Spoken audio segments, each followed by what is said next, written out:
I need you to look at something. This is a skull found at Crow Creek in South Dakota. In 1978, human bones started eroding out of a defensive ditch on the edge of a 700-year-old abandoned village. Archaeologists came to look, then they started digging. The ditch ran for hundreds of meters around the village, and almost every meter of that had bodies in it.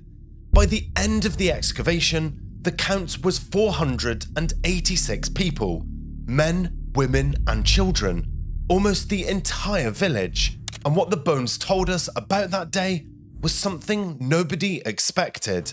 My name's Joe, and this is one Buried Earth video that is well worth your time. But a quick note before we start, there is not much imagery of this site because the human remains were respectfully reburied in 1981, and many people understandably find this story sensitive. I've tried to tell it as respectfully as I can and to focus on what the science and the descendant communities have allowed us to know. But with that being said, this is Crow Creek. Crow Creek is on the Missouri River in what's now central South Dakota. The site sits on a high bluff above the river. Today, it's quiet farmland, reservation land with the river running past it. Around 1325 AD, it wasn't quiet at all. It was a fortified village of around 800 people, possibly even more, one of the biggest settlements on this stretch of river. The people who lived here were farmers. They grew corn, beans, and squash. They hunted bison on the plains beyond and traded with villages up and down the Missouri River. They were part of a culture archaeologists call the initial coalescent. Their descendants would become the Arikara people, the people the first European explorers would meet on the same stretch of river hundreds of years later. The village wasn't alone. There were other villages up and down the Missouri at the same time. This was a landscape they knew well. The relationship between the villages had been built and tested over generations. Some of those relationships had been peaceful for a long time. Some of them were not. And around 1325, something started to change. The bones recovered from the village would later show signs of long-term hunger, anemia markers in the skulls, reduced height compared to later generations of Arikara who would live in better times. Those people had been struggling for years before the entire village died. But before we get into the day that the village died, here is some of what the bones told archaeologists when they finished examining them. 9 out of 10 of the dead had been scalped, the children among them as well. Many of them had been dismembered, hands and feet removed after death. Some had been mutilated in ways that made the rest of it look restrained. The bodies had been left out in the open for weeks before anyone came back to bury them. Scavengers had been at them, and when archaeologists tried to identify everybody in the grave, they noticed something. An entire group of people from the village simply weren't there.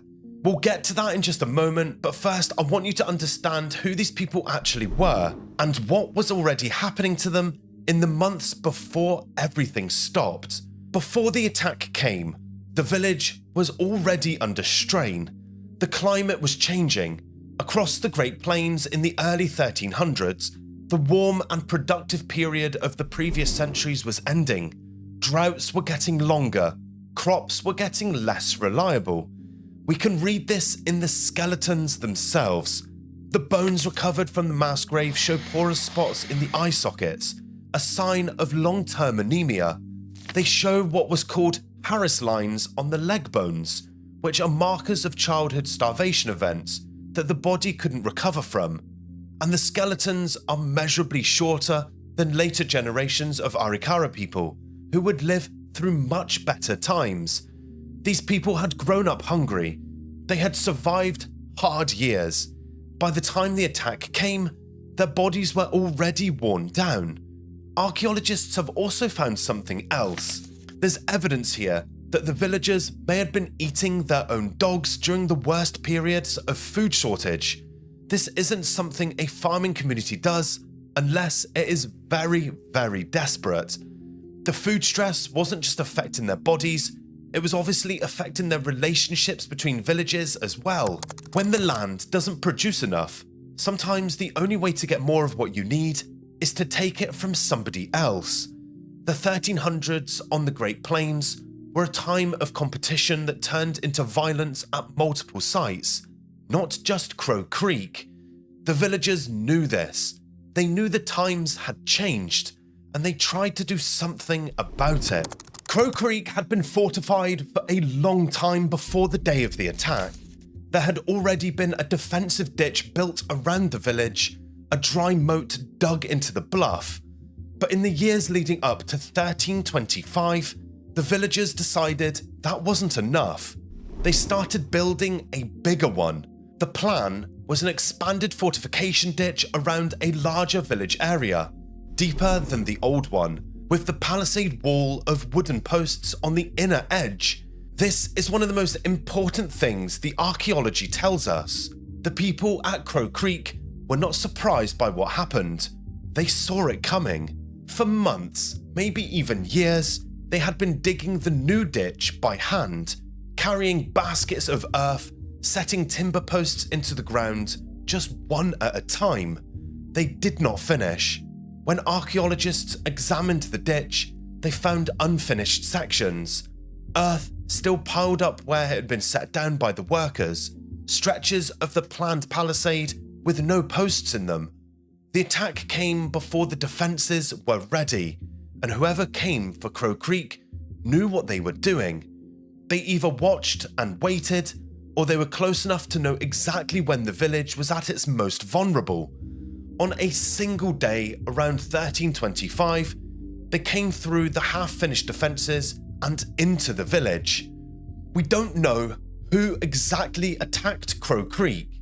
The published archaeological literature has debated this for decades. Some researchers have suggested neighbouring villages in the same initial coalescent culture, fighting over land and resources. Some have suggested groups from outside of the region, but the skeletal and the site evidence does not identify the attackers with certainty. So what we'll do is we'll stick to what we know. The attack on Crow Creek was a single overwhelming event. One day, possibly only a few hours, the archaeology shows no sign of a prolonged siege, no defensive positions held over time, no pattern of repeated assaults. The attackers came through the unfinished section of the defensive ditch. Once inside the village, the killing was systematic. The entire village was burned. There is evidence of fire damage on bone and on the archaeological remains. Earth lodges that had been homes for generations were destroyed within hours. And then the killing was followed by something else. This is where the bones stopped being the story about an attack and started being a story about what was done to the dead. The bones at Crow Creek record one of the most extensive patterns of perimortem violence ever documented at a single archaeological site in North America. This isn't me just hyping it up for a YouTube video. This is a published scientific assessment. The site is in a category of its own. The forensic work was led by an osteologist named P. Wiley at the University of Tennessee. His 1990 publication laid out what the bone showed, individual by individual. Roughly 9 out of 10 of the skulls examined show cut marks consistent with scalping. That's a conservative figure. The real number may be higher. The skulls that didn't show evidence may simply have just not been too damaged for the marks to survive 700 years in the ground. The cut marks are consistent in pattern, a small blade drawn across the scalp in a controlled motion, done with enough force to mark the bone, but to not break it, done by people that had done it before, most likely many times. The children among the dead were scalped as well. The cut mark placement on a child's skull is slightly different to an adult's. The angle changes where the skull is smaller, but the marks are still there. That alone would make Crow Creek a remarkable site, archaeologically speaking, but the scalping is just the beginning of what was done to these people. Skulls show heavy blunt force trauma, multiple impacts on individual skulls. Some show evidence of having been struck after death. The fractures don't have the same healing response on living bone. Whatever did this kept hitting people after they were already dead. Many of the dead had also been decapitated, judging by the cut marks across the cervical vertebrae. Many of the hands and feet had been cut off after death as well. There's evidence of fractal mutilation too. The published literature reports tongue removal among the trauma documented at the site. Some skeletons had broken jaws and nasal bones that don't match the cause of death. They were broken later, when there was nothing left to feel pain. There was burning, not the kind of burning that comes from a village on fire on its own. Patterns of heat damage on specific bones that suggest deliberate burning of body parts after death. The pattern across the assemblage is consistent. Whatever happened at Crow Creek wasn't just random rage, it was systematic, methodical. Whatever did this moved through the dead the way that you would move through a workshop, completing a set of tasks on everybody. Some researchers have gone even further. They've interpreted the cut marks along the bones and the pattern of bone fragmentation as evidence that some of the dead were processed in the same way that you would process animal or food. The interpretation is debated though. Other researchers read the same evidence as ritual mutilation, not consumption. There isn't a settled consensus on it though. But what is not debated is this. The killing didn't stop at killing. The dead were systematically mutilated after death. By the time the attackers were finished, what was left at Crow Creek was not 486 bodies. It was 486 people had been broken into pieces. When archaeologists tried to build a demographic profile of everybody in the grave, they noticed something missing. The profile didn't match what should have been there. In a normal village population, you would expect roughly equal numbers of men and women in the young adult range. At Crow Creek, the young adult women were underrepresented at the recovered remains. Some researchers have argued this means the young women weren't killed in the attack, they were most likely taken, pulled out of the village before the bodies were mutilated and left there.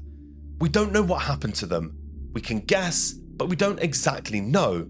The dead at Crow Creek are everyone who was in that village when the attack ended. Older men, younger men, older women, children of both sexes. The young women weren't in the ground. They walked out of the village with the people who had killed everybody else. The dead at Crow Creek were not buried by the people who killed them. They were left in the open, bodies inside the village, bodies on the ground around it. The bones show what happened next. There were canid teeth marks on them, consistent with wolves and dogs feeding on the bodies. The joints had been pulled apart and scattered, and the bone surfaces showed weather damage from months of exposure. The dead lay in the open for weeks, possibly even months. Then eventually, people came back. Probably survivors, people that had been away from the village when it was attacked, or people that escaped during the attack, maybe distant kin who came looking for relatives. They gathered what was left of the dead. They couldn't identify individuals anymore. The bones had moved, the bodies had been broken down. There was no way of knowing who had been who, so they put the dead together into the largest empty space that they could find. The unfinished defensive ditch, the thing the villagers had been building to keep death away, actually became the place that they were eventually buried. The bones stayed in the ditch for nearly 700 years.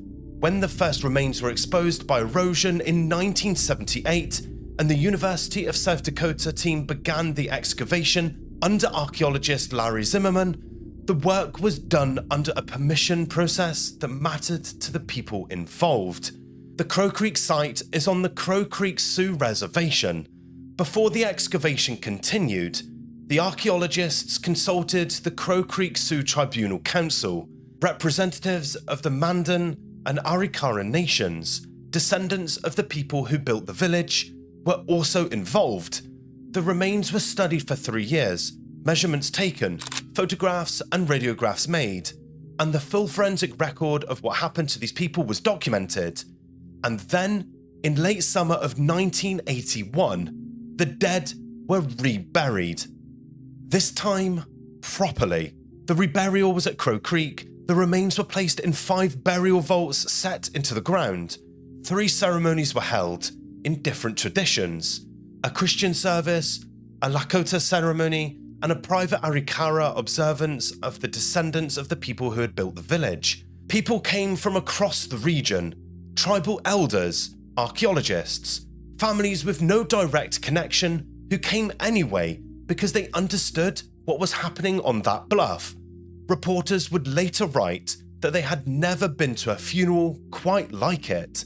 This was 9 years before the law that would later make reburial of indigenous remains routine in the United States.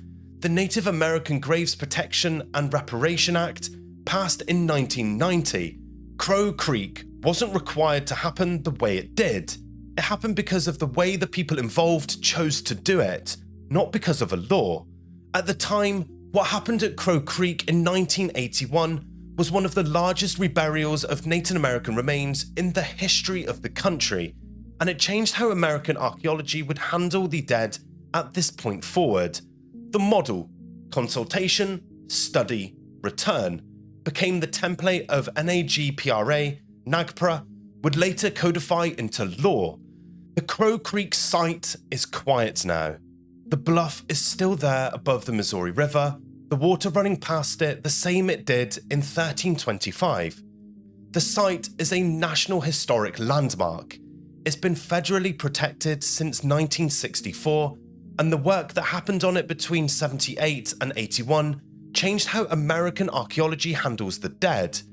About 486 people died at Crow Creek on a day around 1325 AD.